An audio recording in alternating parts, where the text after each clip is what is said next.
ಅರ್ಪಿತಾ ಅವರೇ, ಅದೇ ತುಂಬ ಥ್ಯಾಂಕ್ಸ್.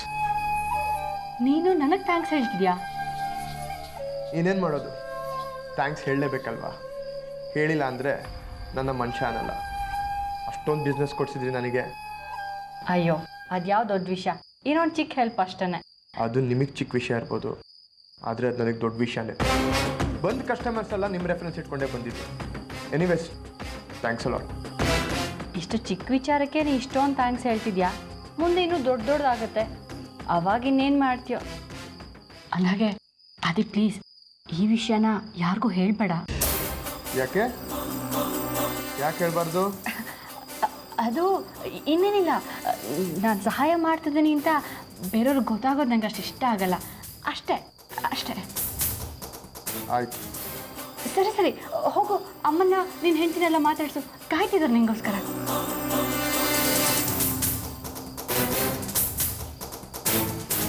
ಕಸ್ಟಮರ್ಸ್ ಸಿಕ್ಕಿದ್ರು ಅಂತ ತುಂಬ ಖುಷಿಯಾಗಿದೆ ಅಲ್ವಾ? ಆದರೆ ಬರ್ತಾ ಇರೋದು ಈ ಅರ್ಪಿತಾ ಕಡೆ ಕಸ್ಟಮರ್ಸ್.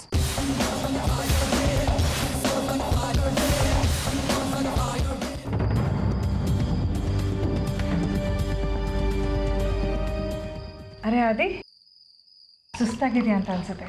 ಹೇಗಿದೆ ಇವತ್ತು ಆಫೀಸು? ಸೂಪರ್ ಡೂಪರ್ ಆಗಿತ್ತಮ್ಮ. ನಿರೋಷ, ಎಂಥ ಫೀಲಿಂಗ್ ಗೊತ್ತಾ? ಕಸ್ಟಮರ್ಸ್ಗೋಸ್ಕರ ಕಾಯಂಗಿಲ್ಲ, ಬೀದಿ ಅಲೆಯಂಗಿಲ್ಲ, ಸರಿಯಾಗಿ ಚಿಲ್ಡ್ರೆ ಕೊಡಿ, ಮೀಟ್ರ್ ಸರಿಲ್ಲ, ಸುತ್ತ ಹಾಕೊಂಡು ಕರ್ಕೊಂಡು ಹೋಗ್ತೀಯ ಅಂತ ಕಸ್ಟಮರ್ಸ್ ಸಿಗಲ್ಲ. ಸದ್ಯ ಈಗಾದ್ರೂ ಗೊತ್ತಾಯ್ತಲ್ಲ ಡಿಫ್ರೆನ್ಸು. ಅದಕ್ಕಿಂತ ಹೆಚ್ಚಾಗಿ ಇವತ್ತು ನನ್ನ ಸಂಪಾದನೆ ಎಷ್ಟು ಹೇಳು? 8,000. ಹೌದೇನು? ಹೌದಮ್ಮ. ಒಬ್ರು ಸಪೋರ್ಟ್ ಇಂದ ತುಂಬಾ ಬಿಸ್ನೆಸ್, ತುಂಬಾ ಕಸ್ಟಮರ್ ಸಿಕ್ಕಿದ್ದಾರೆ. ಹೀಗೆ ಸಂಪಾದನೆ ಮುಂದುವರೆದ್ರೆ ಸಾಲಗಳನ್ನ ತೀರಿಸಿ ಜುಮ್ ಅಂತ ರಾಜನ್ ತರ ಇರ್ಬೋದಮ್ಮ. ರಾಜನ್ ತರ ಇರಕ್ಕೆ ಇನ್ನ ಟೈಮ್ ಇದೆ. ಮೊದಲು ಗಾಡಿಗಳ ಲೋನ್ ಎಲ್ಲ ತೀರಿಸಿ ಇನ್ನ 10 ಗಾಡಿಗಳು ತಗೊಂಡು ನಮ್ಮ ಬಿಸ್ನೆಸ್ ಎಲ್ಲ ಎಕ್ಸ್ಪೆಂಡ್ ಮಾಡಬೇಕು. ಬೇರೆ ಊರಲ್ಲೆಲ್ಲ ನಮ್ಮ ಬ್ರಾಂಚಸ್ ಓಪನ್ ಮಾಡಬೇಕು. ಟ್ರಾವೆಲ್ಸ್ ಅಲ್ಲದೆ ಟೂರಿಸ್ಟ್ ಕೂಡ ಆರ್ಗನೈಸ್ ಮಾಡಬೇಕು. ಇಷ್ಟು ದೊಡ್ಡ ಆಸೆಗಳಿದೆ ನನಗೆ. ಇನ್ನೇನಪ್ಪ, ನಿನ್ನ ಹೆಂಡತಿಗೆ ಒತ್ತಾಸೆ ಕೊಡು, ಅವಳಿಂದ ನೀನು ಚೆನ್ನಾಗಿ ಮುಂದುವರಿತೀಯ.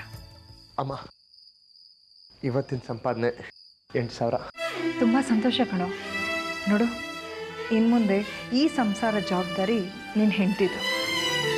ಎಲ್ಲ ಸಮಾನವಾಗಿ ತೂಗಿಸ್ಕೊಂಡು ಹೋಗ್ತಾಳೆ ಅನ್ನೋ ನಂಬಿಕೆ ನನಗಿದೆ. ಇದೆಲ್ಲ ಅವಳ ಕನಸು, ಅವಳದೇ ಪ್ರಯತ್ನ. ಹಾಗಾಗಿ ಇದನ್ನ ಅವಳಿಗೆ ಕೊಡು.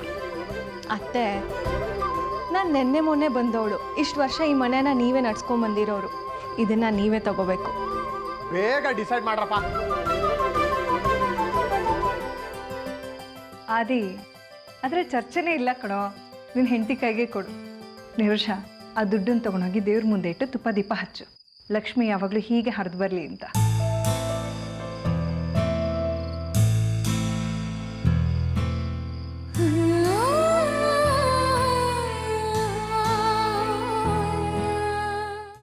ಅದನ್ನೇ ಮನಸ್ಸಿನಲ್ಲಿ ಇಟ್ಕೊಂಡು ಯೋಚನೆ ಮಾಡ್ತಾ ಇದ್ದೀಯಾ? ಮೊದಲು ಅದರಿಂದ ಹೊರಗಡೆ ಬಾ. ನಾನೇನು ಯೋಚನೆ ಮಾಡ್ತಿಲ್ಲ ಅಜ್ಜಿ.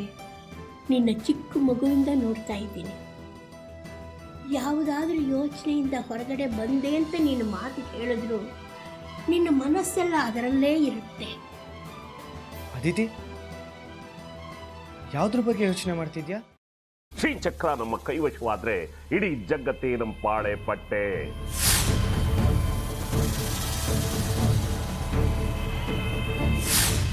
ನಾವಿದೀವಲ್ಲ, ನೀವು ಯಾಕೆ ಚಿಂತೆ? ನಮ್ಮ ಆಸೆಗಳೆಲ್ಲ ಪೂರೈಸುತ್ತೆ. ಅದಕ್ಕೆ ನಾನು ಹೇಳಿದ್ದು ನಮ್ಮ ಜೊತೆ ಕೈ ಜೋಡಿಸು ಅಂತ.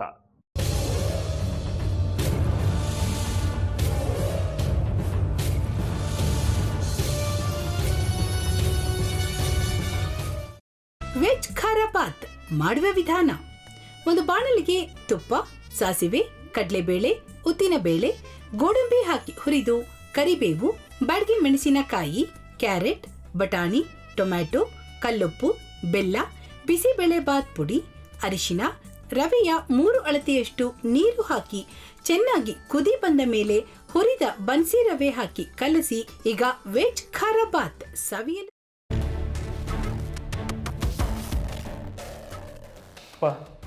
ಇಷ್ಟೋ ತನಕ ಡೆಲಿವರಿ ಆಗಿಲ್ಲ ಅಂದರೆ ಅಕ್ಕಂಗೆ ಏನಾದರೂ ಪ್ರಾಬ್ಲಮ್ ಇರ್ಬೋದಾ? ಆ ಥರ ಏನಾದರೂ ಇದ್ದರೆ ಡಾಕ್ಟ್ರು ಬಂದು ಹೇಳ್ತಿರ್ಲಿಲ್ವ ರವಿ?